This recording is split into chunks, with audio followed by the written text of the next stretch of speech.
To this week's Everyday Inclusion and Belonging, where we talk about literally everything under the sun related to diversity, equity, inclusion, and belonging. I am Mo Berkner-Boyd, founder of the Moxie Exchange. I am a white woman with, today I've got my hair natural curly, mid-length red hair. I'm rocking some pretty fun green cat eye glasses. I'm wearing a green comfy sweater. Behind me is a bookshelf with some of my favorite books, Nat Geo, and a bunch of tchotchkes. I want to start this week before I introduce our guests, and I'm going to try really hard not to break down. We had another mass shooting here in Colorado, targeting the LGBT plus community. So what I'm urging you all to do is we can't get numb to these kind of things when we have individuals targeting people because of who they are. And I just want to say I appreciate so much every single person that is a part of this community, and Vanessa and Joe who are here today for doing this work. I think sometimes in times like this, it can feel really dark and heavy, like we're not making any progress. And y'all, we got to keep going. It's not an option not to. And collectively, if we all keep doing the work, we will make a difference. I was picking up my 26-year-old daughter yesterday morning, and she was flying in. As many of you know, I'm in Colorado. And my daughter's queer. And I had to ask her if she had heard the news yet. And this morning, as I was coming down to my office, I just stopped and I told her again, I'm doing everything I can to make the world safe for you. So y'all keep doing the work. Keep doing the work, because when we don't, if we give up, it's not going to get better. It'll only get worse. So I failed epically. I'm not crying. That's the reality of this work. So thank you all. Thank you all. Keep it up. I want to shift to today's Everyday Inclusion and Belonging.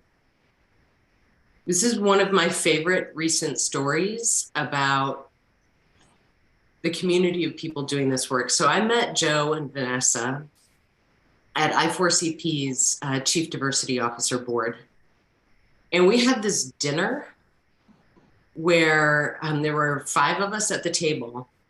Y'all, we covered everything.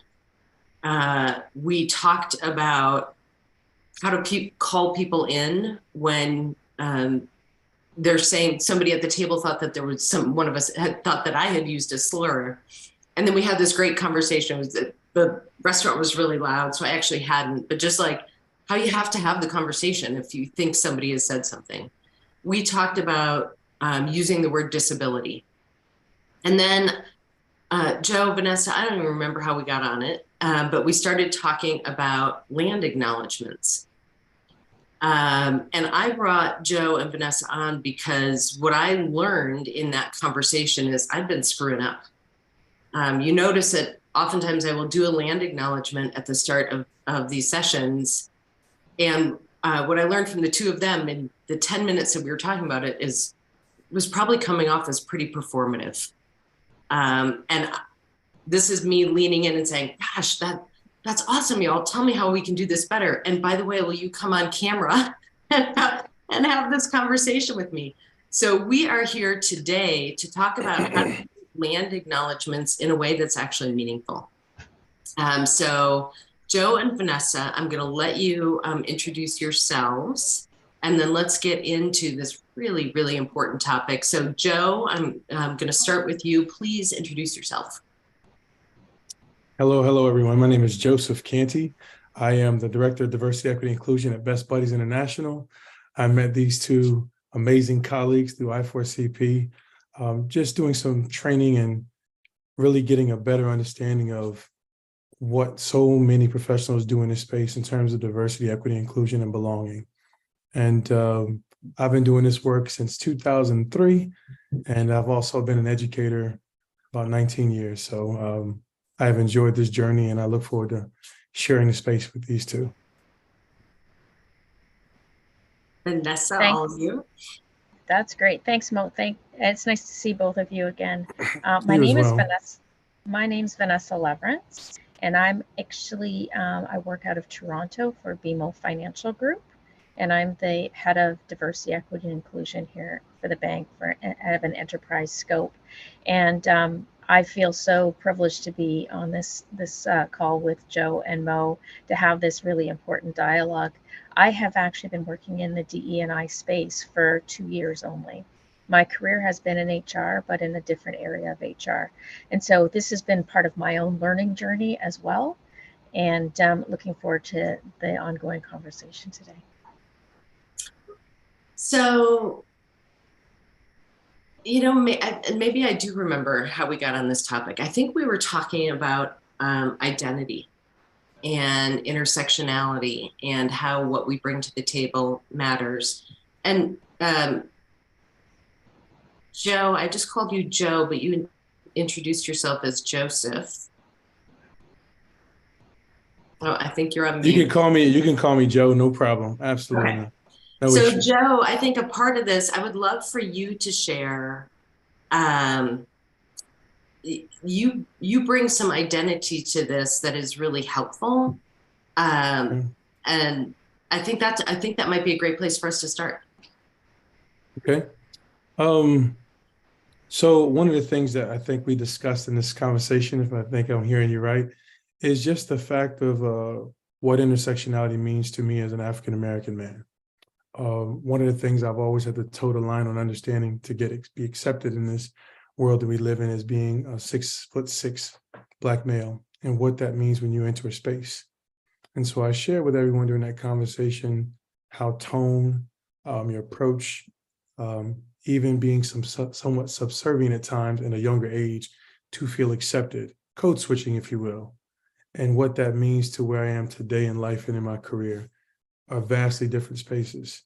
And so being able to understand what that means when you are working in the DEIB space and really making sure that all staff, wherever you work, feel accepted, feel that greater sense of belonging, it's important to understand all of those nuances and having the cultural competency to know how to communicate effectively and make sure that all individuals feel supported and feel like they're valued for everything that they bring to the table.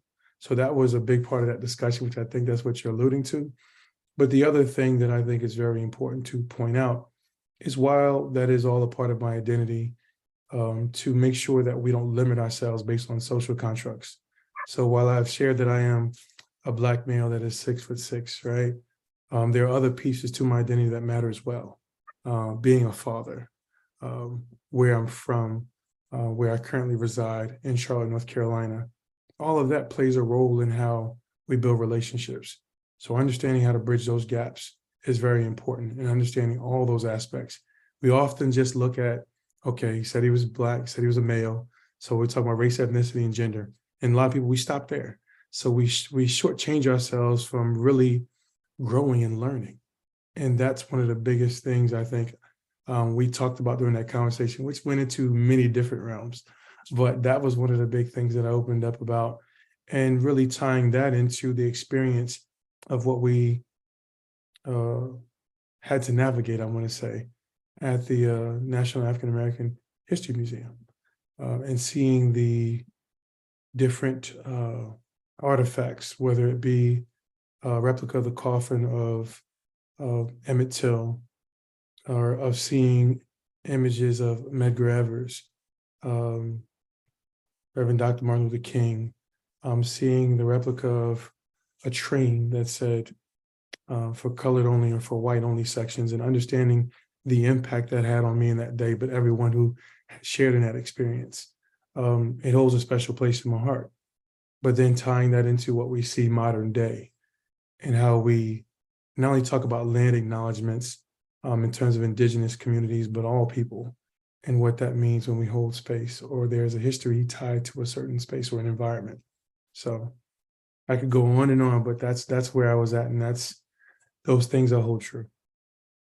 Well, and I think, there's been so much, Vanessa, when we think about First Nations, a lot Mhm. of, and we have and I'm even just coming at this, like, I wanted to have this conversation during the week of US Thanksgiving, right? Because Yes. it is a holiday that you could say is celebrating genocide, right? If you're looking at the holiday itself, and some of the things that are happening, Vanessa, some of the horrific things that have been uncovered this past 2 years, Canada, right? Same thing Yep. has happened here. My son actually went to Fort Lewis College here in the US in Colorado. That was a school where Indigenous children, or the roots of that school were where Indigenous children were taken away from their families and raised as white. And so there's so much to unpack just in this. So Vanessa, I would love to hear kind of some of the journey that you said this is a part of your journey of understanding, and I would love to share kind of how you got to here and some of the things that the bank has done, that are available to be helpful to everybody. Oh yeah, it has been part of my own learning journey. I knew, like, growing up in Canada, from an immigrant family, what we were learned at school was only a part of the puzzle. And one of the words that you used, Mo, was genocide. We can't be afraid to use those kind of words: genocide, stolen lands, and reflecting on what the colonialism and the settlerism has done to the peoples were first on the lands that we work and live on. So that has been a real journey for me to understand. But I think something that Joe, you mentioned, was taking that time to reflect and reflect on the past, the present, and also the future. And Mm-hmm. when we talk about that, it's the positive relationships with Indigenous peoples, be it First Nations, Inuit, Métis, across Turtle Island, is critically important for respect and recognition and building trust and reconciliation.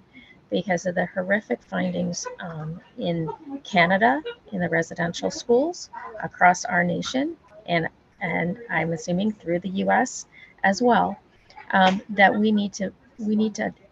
It's a celebration of those who are still living on those lands, who are living in treaty lands, reserves, off reserve, and the inequity that they have endured, as with other equity deserving communities.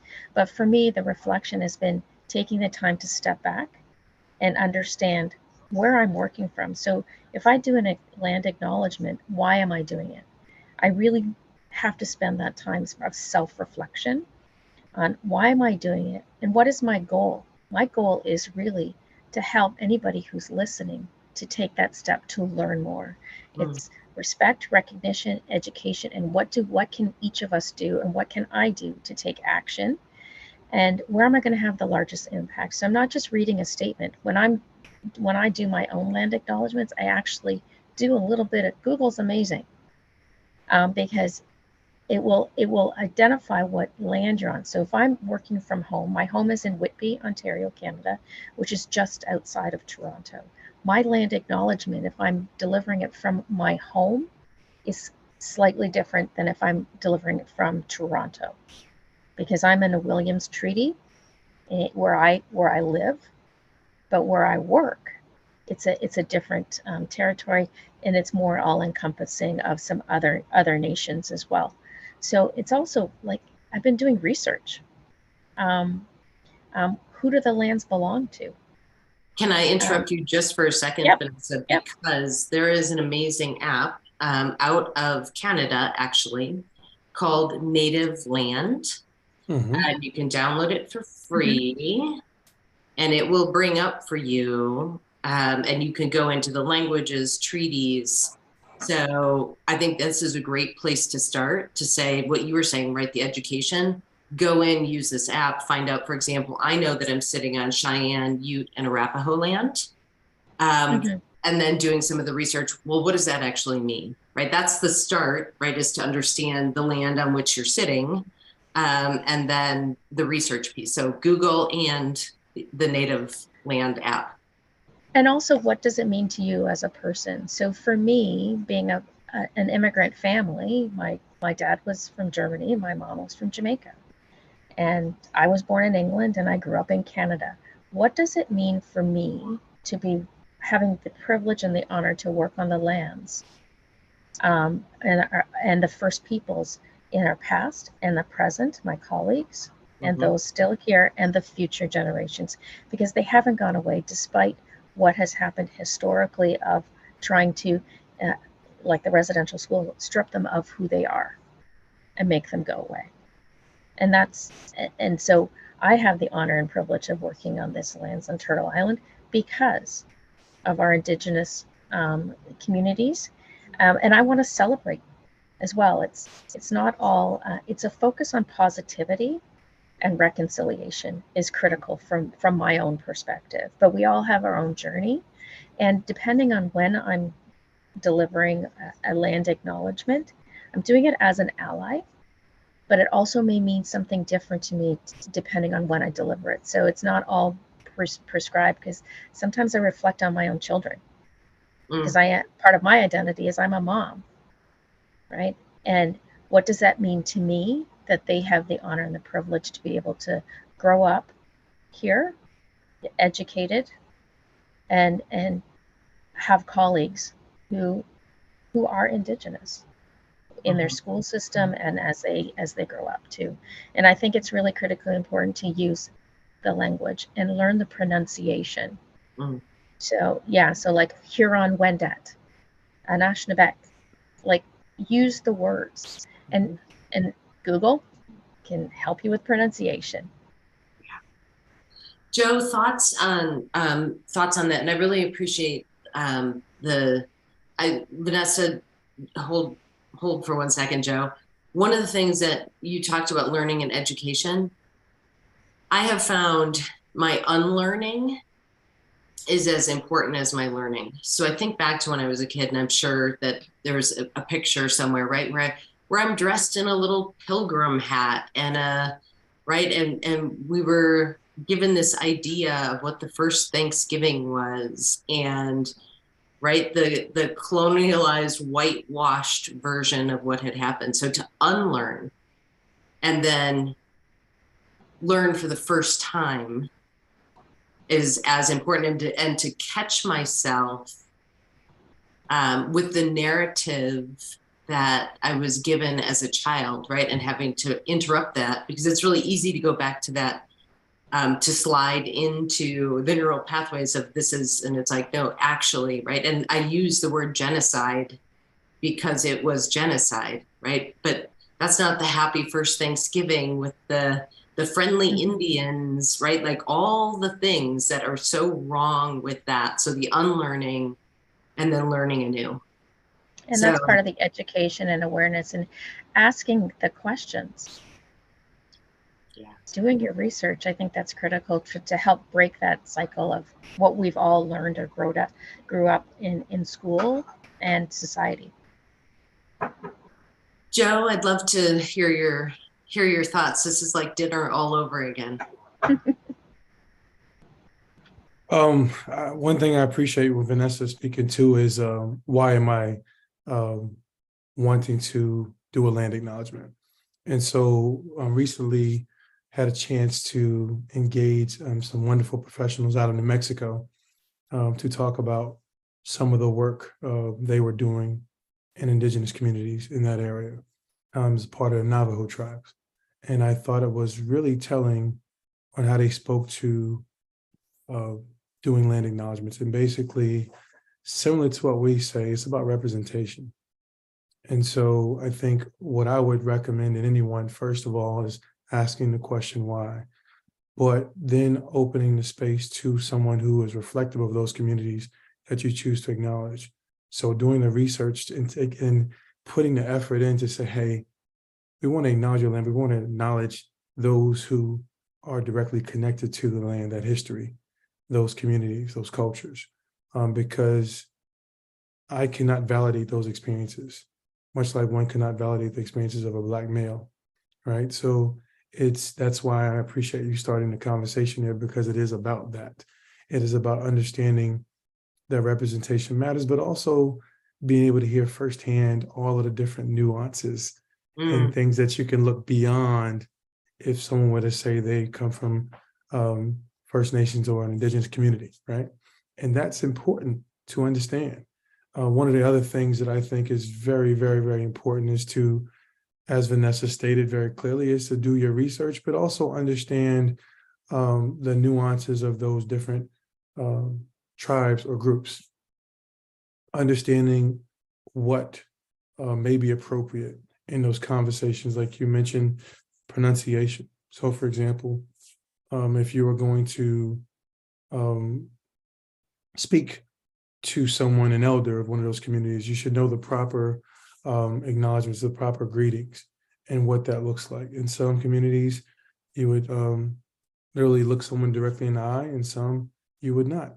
And so I think that's very important. Some you're allowed to speak directly to elders, in some communities you are not.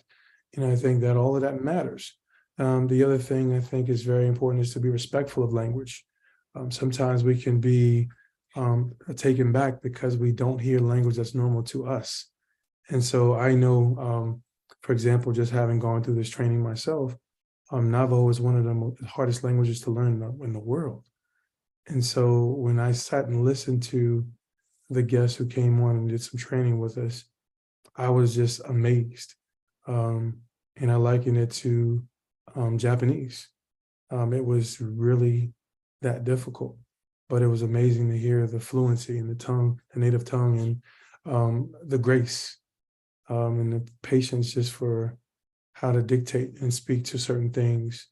And we have to acknowledge that. And I think what I would encourage anyone to do if you're doing a land acknowledgement is to think about that piece, to do it with grace and patience and respect and care and sensitivity, because we are talking about land that was taken away. We are talking about communities that were destroyed. We are talking about communities we've got some work to do in building up trust and ensuring that all people feel secure in building those relationships. And as I said from the beginning, we've got to build those relationships. And that's the other piece about land acknowledgements that's important, is you have to not only think about the acknowledgement, but what's the connection? Like, it's great to do it and it's important, but what is the connection behind that to ensure it's not performative? Well, and I think hearing both of you, there's this idea that a land acknowledgement is just not about the past. No. Right? Very much certainly about the past, but about the present. And Vanessa, you talked about future, right? So what are we doing actually to move forward better, stronger, right? With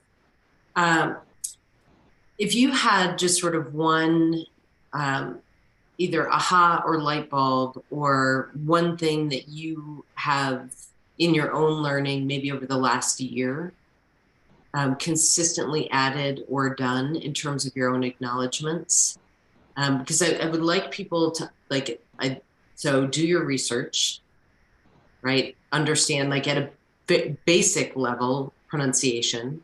But this is like somebody's name. Yeah. Right? We all want our names to be said correctly. To really think about the why in the moment, right? For you personally, what it means. Is there any other just tip or tool or resource that you all would recommend folks use? And I'm wondering, do you ever think it's okay to not do a land acknowledgement? Right? I think that's I'm of the mind of, I'd rather not do it than have it be performative. right? If I'm like coming on and like I've been super busy, let's say, this is me just being real, y'all, right? In terms of, Mhm. and I'm coming Yeah. on, it's like, oh my gosh, I'm about to go into Everyday Inclusion Live. I haven't really thought about why I'd be doing a land acknowledgement today. Should I just skip Yeah. it? Or should I even just say, you know, I thought about doing a land acknowledgement, but I haven't done the deep work. So I'm actually intentionally not doing one today because I don't want to be performative. So I I think tend that's to Okay. okay. I tend to also I, be really open like It's that. okay. It's okay to be transparent in yeah. that regard because Yeah. it shows respect. It shows that you are sensitive to what the value of a land acknowledgement is. So I don't want to overstep. I want to share the space. Vanessa? Yeah, no, I agree exactly what you said, Joe. I think it's acknowledging that you're being your authentic self, Mhm. and the awareness is there. Once you every meeting you go in and you do, or a virtual session and you do a land acknowledgement, it will become performative. Mhm. The authenticity won't be there, but being Mhm. authentic in that situation, I think, is really critical. And for me, the one thing that I have taken away in my own learning about land acknowledgements is really saying what in my heart it feels. Because sometimes I Mhm. find it very difficult to get through a land acknowledgement because I reflect on something that's personal to me, with my team, my family, or my community, and what action will I take? Because we all have a role to play. My action isn't just to do a land acknowledgement. I have an action within my community and with my family and within my workplace. Irrespective of the job that I have, there is a role. So for me, it's that's my kind of the next step is what is the action? Because at the end of the day, really, land acknowledgements are I am really trying to drive what is the impact and what can each one of us do that is listening to me when I say why I and land acknowledgements are important to me and why and what and the land acknowledgement that I'm giving that day. What action can you do on the journey of reconciliation? Mhm. Mhm. So I think Um, one of the, go ahead, I'm Go sorry. ahead, Joe. I was gonna share. Thank you for sharing that, Vanessa. I think it kind of speaks to the whole action piece. And so the thing that I learned the most is she spoke about reconciliation. It's also about understanding what next steps are going to be towards creating equity for Mhm. those communities, because that's where a lot of the trusts are broken down in this country's history. If you speak to some of those folks in those communities, so the way I like to look at land acknowledgements is how to build up a sustainable relationship. And so I want to speak from that space in my heart. I Mhm. want to share that I value every individual in that space, and that bringing that land acknowledgement um, to highlighting those communities, but also those cultures. I'm doing it because I want to talk about the history that's been erased. I want to talk about the stories that we're honoring, the individuals. I also want to talk about um, why it matters to me. And I think Vanessa shared that because I can't speak from an Indigenous perspective, but I can speak from my perspective and being able to connect that consistently. But I do not agree that you should do land acknowledgements just because. Um, I think it is a significant gesture, but if it's not authentic, it can actually work against what you're trying to accomplish in building a relationship. So I think that's very, very important here. I think anything that feels performative, right? Anything Mhm. that feels performative is um, does more damage than good. Mm-hmm. Yes. Yes. So, And the other thing I want to share is important because I'm sorry to cut, but I think it's important to be uplifting. mm, You got to be super positive. You got to embrace that past, um, the present, but also in an inspiring way and sometimes challenging, right? To say, hey, this happened, but what are we going to do to bring us together now? And that's got to be a part of your presentation. And everyone has a different delivery. Please, I understand that. But I do Mm-hmm. think it is important to acknowledge the cause of the hurt, but also being very positive. And make sure you understand what you're speaking to, as Vanessa said, with the historical context, but really being positive about that. I think it's very important to amplify and center those voices that have been truly impacted by some of the actions of the past. And continue to be impacted. So building on what Joe, I Correct, look correct. at it, Thank you for correcting that. Yes, yes. yeah, I look at it as a living celebration of our Indigenous communities. The Mm, ethnic Hmm. cleansing didn't work, right? mm, And so our communities are still here, thriving, but there's some economic empowerment that we need to focus in on, Hmm. whether on reserve, off reserve, and it's across North America, Turtle Island. But I think it's acknowledging the past, reconciliation, but also celebrating our Indigenous communities are here today, and what can we do in partnership, and out of respect and recognition moving forward. it's interesting because Yes. that piece for me, I have an absolute love-hate relationship with social media. One of the things that I love is the proximity, and the ability to constantly educate myself. Right, like I follow Indigenous Women Hike. There is a podcast called Ologies, and there is a woman talking about Indigenous cooking and all of the things that we do, right? And so the ability to that celebration piece, and Yeah. the incredible ongoing contributions, right? And how do we build trust and reparations? And so, okay. Oh, I knew this was going to be good, y'all. So here's my takeaway. Like everything in this work, there is there's no straight playbook, right? Do No, this, do no. this, do this, do this, right? The education, the acknowledgement, the vulnerability, right? Here we are in that space. Would you all leave me with one last truth bomb? And let me just say, I am in this week of reflection and gratitude. I'm so grateful that you two took the time to have this conversation and to share. I'm going to, in the notes, I'll put out information on the Native Land app. Vanessa, I know that you all have a resource that you've created. I would love to be able to link to that. Yep. Um, and if the two of you would just leave me with one last truth bomb. Well, I don't know if it's a truth bomb, but it's like, be real, and educate yourself, acknowledge, educate, and take action. That would be for me. On the resource part, we do have guidelines and resources that we've created internally with the bank on land acknowledgements. It's high level guidance.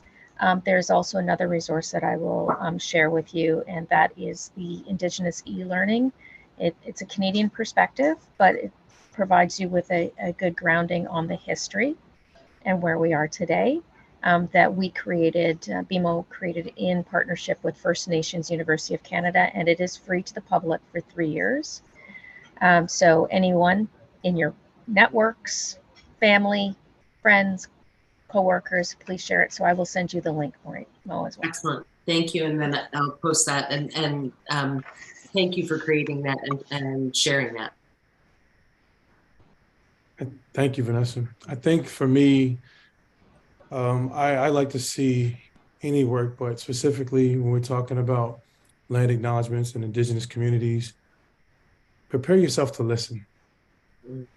and go against, and don't be afraid to go against what you've learned and unlearn those things to hear what truth is, and don't be afraid to take cues from Indigenous communities and their protocols and how they communicate, and give reverence and respect to those ways of thinking and ways they communicate.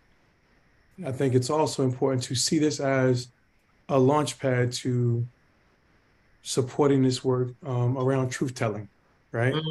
Mm. Reconciliation in all facets is an ongoing and continuous journey, and you have to be consistent.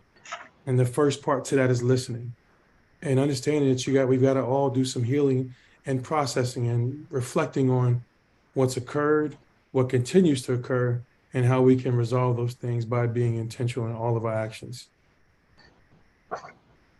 My heart is full, you two. Thank you, thank you, thank you. I've got some reflecting to do on moving forward, what this looks like for me, and how to stay on the journey and stop. You know, what if I look back and I look at some of these recordings, I'm sure probably a good half of my land acknowledgements were performative. And to never ever do that again. So Part thank of you. the learning journey. Right? We all learn. We've all and I been there.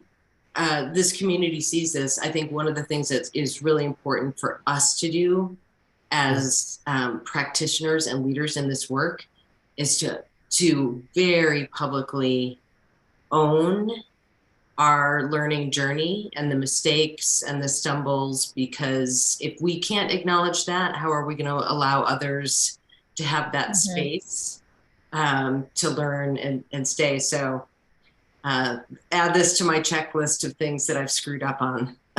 Right? It's a learning journey. It's not screwing It's up. It's a okay. learning Right, journey. that's exactly it. And then taking the next step. You all know I always end it with just that: do the next right thing. Do the next right thing. So thank you. My heart is full.